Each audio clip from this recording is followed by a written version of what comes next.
So, always remember po to cook with love.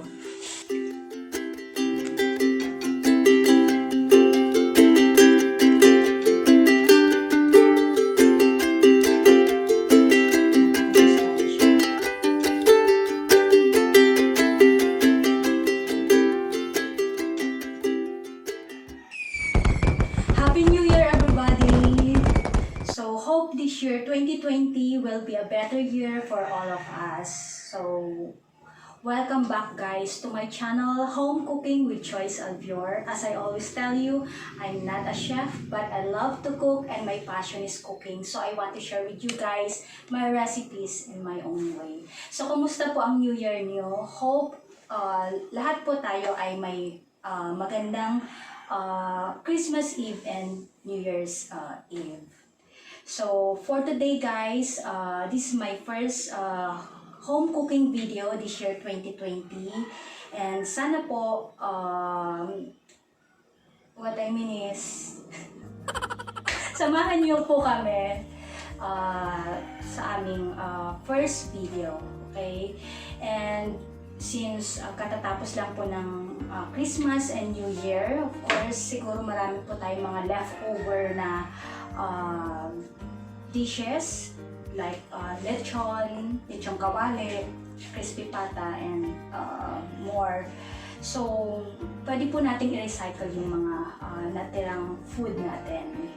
So, like for me, ang isa po sa naisip kong lutuin dahil may leftover po kami na food ay ang monggo.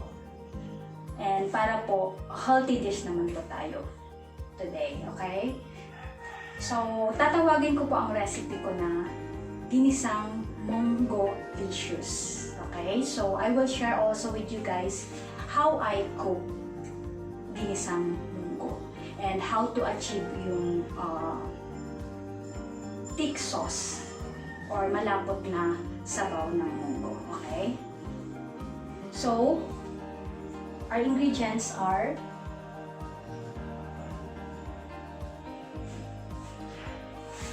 so guys, pag mainit ng ating pan, same procedure, we'll put butter. So, throughout my cooking, I always put butter instead na oil.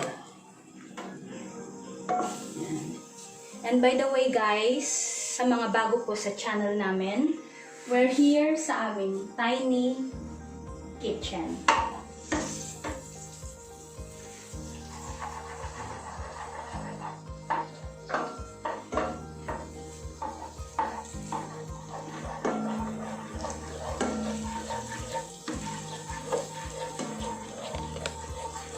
Okay guys, pag mainit ng ating pan, put the garlic and then the onion.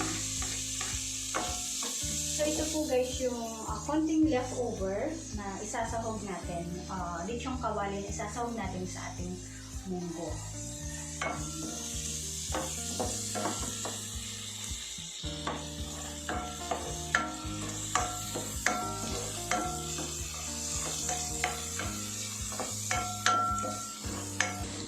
Okay guys, kung okay na ang ating sibuyas at bawang, lagay na natin ang ating leftover na lechon kawali, or pwedeng lechon or crispy pata.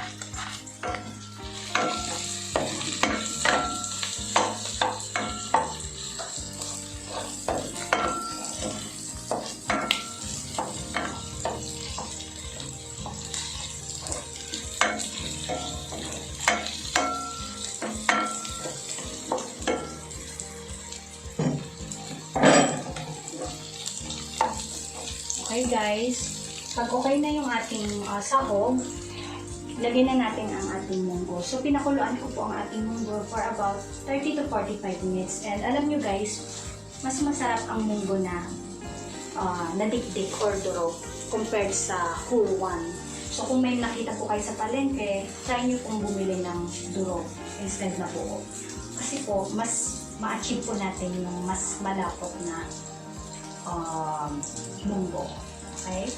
So, put our monggo. So, alam nyo guys, 15 pesos lang itong monggo na nabili ko.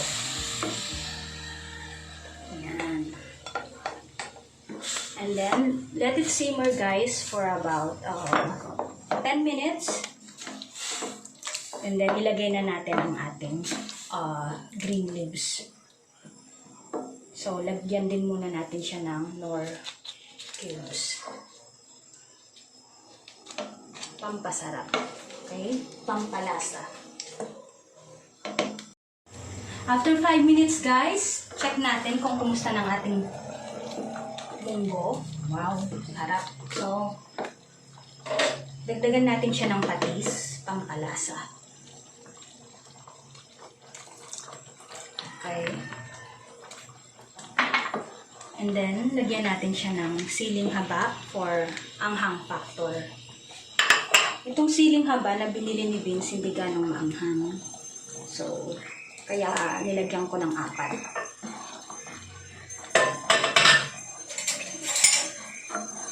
Okay. Mas madaling lutuin pagka dinikdik yung munggo. Ayan. So, tikman natin kung okay ng alat.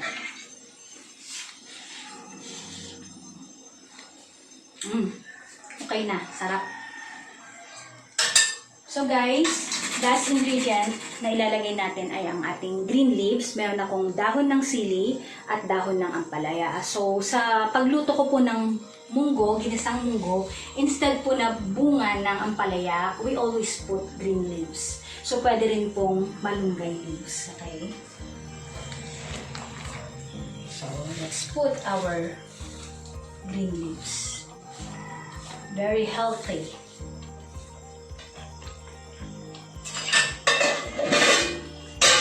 So, lutuin lang natin ang ating dahon ng ampalaya at sili ng about siguro 2 to 3 minutes. Mas masarap pag hindi overcook. Ayan. So, let it simmer for about 3 minutes guys. And then, all done. Ganun lang kasimple ang ating munggo. Okay guys, after 3 minutes, okay na ang ating ampalaya leaves. Okay, so lipat na natin siya sa ating lagayan. Dito ka, Vince. Okay. Sarap. Wow!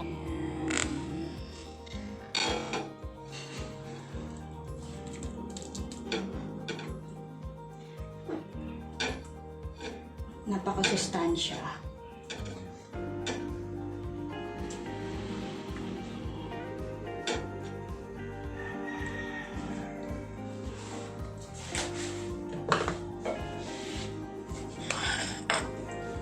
Yan natin ng, of course, pang garnish, natirang lechong kawali. Okay guys, all done ang ating Monggolicious, ginisang Monggolicious. Sarap.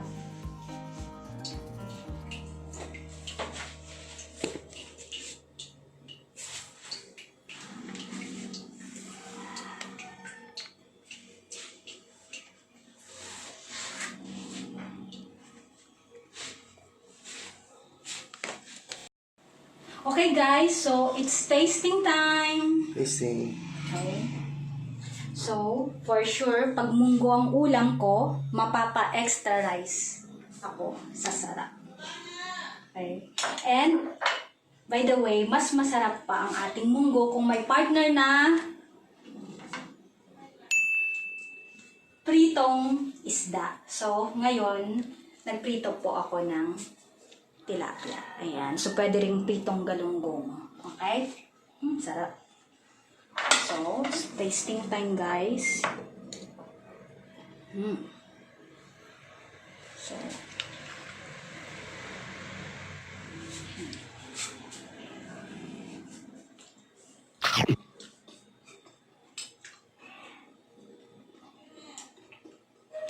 napakalinamnam ng munggo. And then, yung green leaves, yung ampalaya, hindi siya mapait. Ang sarap.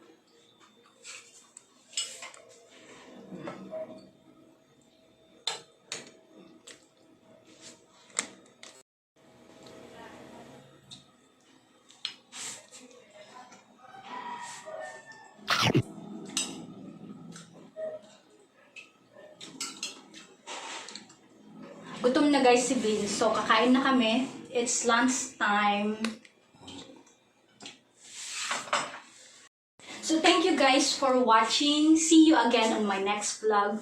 Maraming salamat po sa lahat po ng mga nag-subscribe sa channel po namin. And we assure you, we will serve a better videos. So, always remember po to cook with love. Okay, bye for now. Bye guys. I love you all. Bye. Happy New Year. Bye. Sarap ito. Sarap. Sarap. Nasustansya pa.